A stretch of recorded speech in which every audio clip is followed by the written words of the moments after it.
For thousands of years, native people came for the bounty of fresh water and wild game. It was the Osage who met the first Europeans to travel through this territory. They were probably French trappers, and later Spaniards who claimed this land as their own. The Spanish sold the land to the French, who hoped to find gold to enrich their empire. They found none. In the early 1800s, Napoleon sold the Louisiana Territory to the United States. Missouri was declared a territory of its own and was opened for settlement.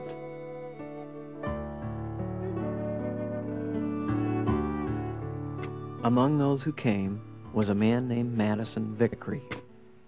In 1850, Vickery was digging for water when, not far below the surface, he discovered some curiously heavy rock. The rock turned out to be a new reason for coming to this place that soon would be Granby.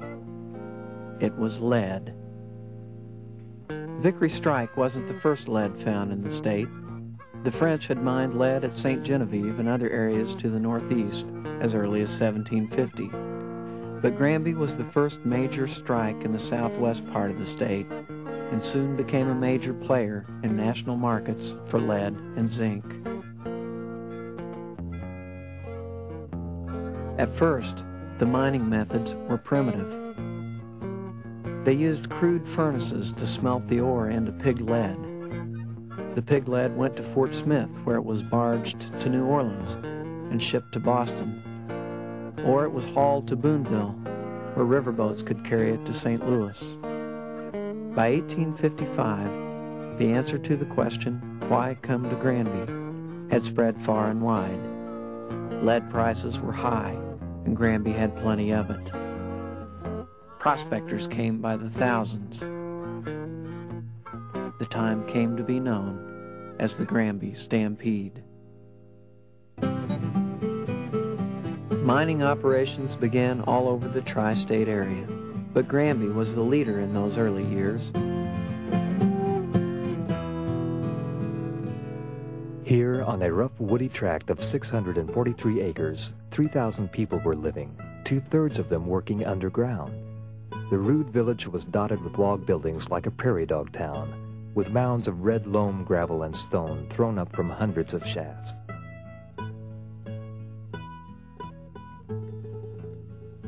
By 1859, Granby's population had burgeoned to 8,000. Over 25 million tons of lead had been shipped from Granby mines. Granby had the largest lead mining and smelting operations in the state and was one of the most important lead resources in the country.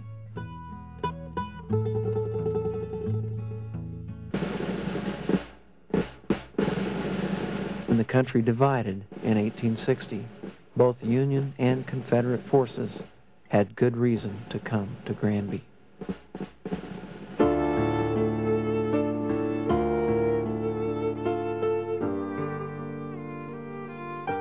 J.P. Benjamin, Secretary of War for the Confederacy. I have this day shipped to Memphis 32,000 pounds of lead from the Granby mines in Missouri. Will continue to forward lead and believe I can furnish all that is wanted for the Confederate Army. Colonel Hebert, a contract has been entered into with parties in Memphis to work the mines near Granby, Missouri. You will at once detail from your command a force sufficiently strong to protect the miners. General Chilton, my troops are in winter quarters and the small cavalry I have are not efficient on account of sickness. Would suggest that some of your force continue to be used to guard Granby. In the pre-dawn darkness of October 4th, 1862, the Union attacked.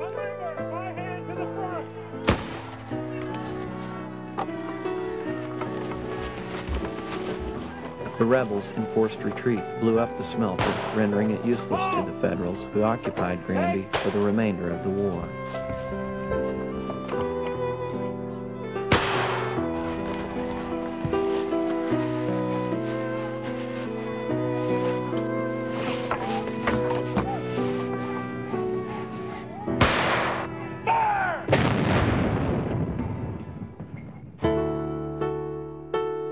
After the war, mining operations came back with a fury, aided by new technology and improved transportation.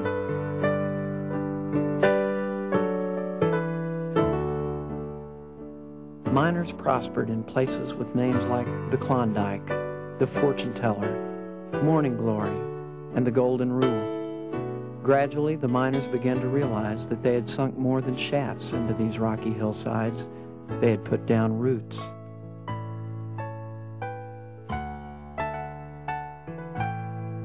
In 1868, Granby's petition for incorporation as a town was accepted by the state, and in 1875, the city of Granby was officially chartered.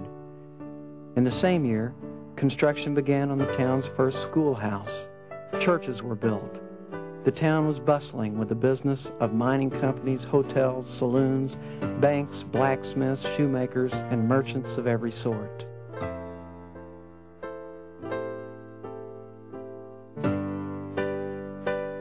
The Granby mines thrived through the First and Second World Wars.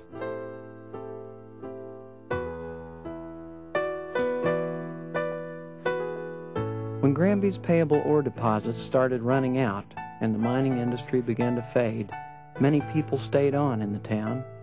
They had found something more valuable than any lead or zinc bonanza. They had discovered that Granby is a good place to live.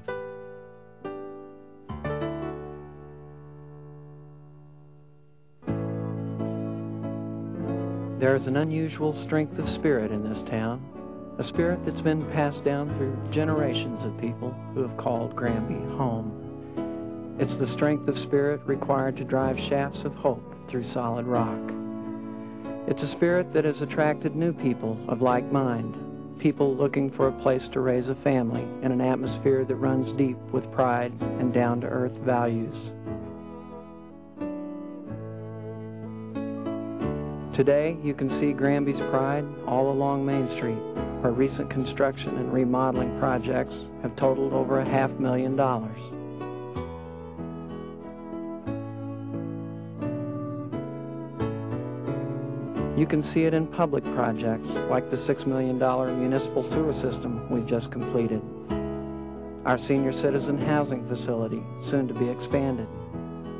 You can see it in our new junior high gymnasium and the city's baseball complex now under construction.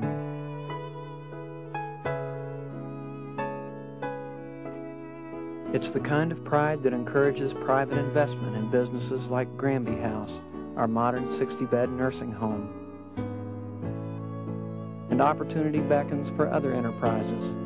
Granby's location on U.S. Highway 60 has made it a gateway to the Ozarks for thousands of tourists coming from the south and west. The flow of traffic has created a wealth of new business possibilities in a town where real estate prices are low, taxes are low, and labor is plentiful.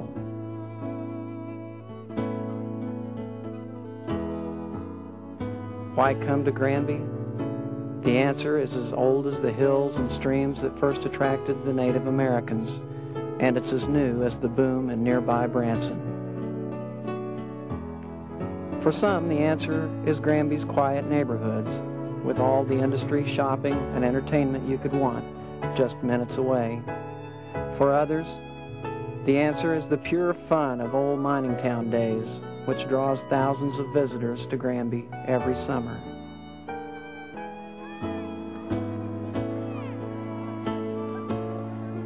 For any spirited soul with a love of history, a respect for community, and an eye for opportunity, the answer to the question is as simple as this.